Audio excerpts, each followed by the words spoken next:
Hi, my name is Lynlie Simpson and I teach flute at REW Music.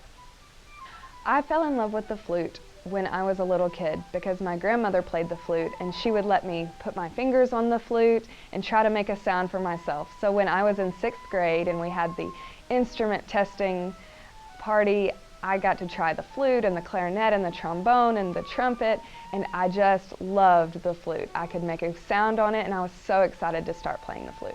The best thing about teaching music is the connection that you get to make with your students. So I love hearing about my students' day at school and then jumping right into playing duets together. And I love to find new ways to learn about music together.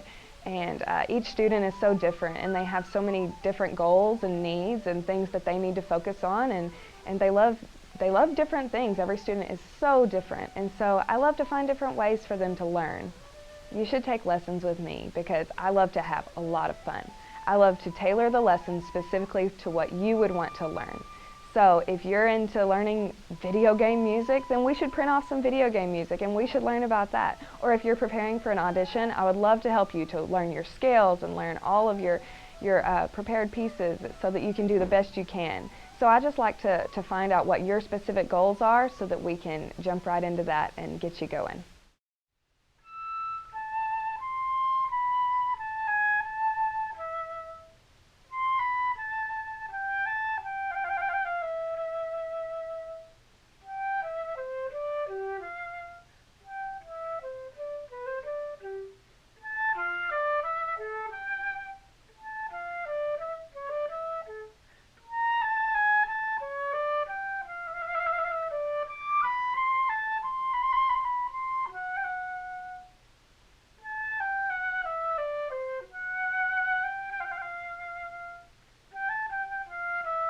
So when you're starting to prepare the state music, you should definitely look at the tempo.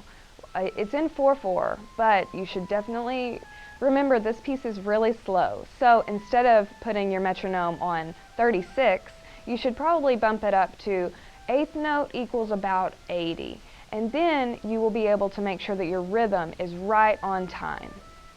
The second thing you should do is to start your trills on the note above. So this is Baroque music, so we have to remember that in the Baroque time, they all started their trills on the note above the note that's written. So make sure to do that. And finally, the third thing is that this piece, this Suite in A minor by Telemann, he wrote this for the recorder. And so it's not actually, wasn't written for the flute in that time. So you have to remember that the recorder didn't use a lot of vibrato, so you don't have to do a big vibrato.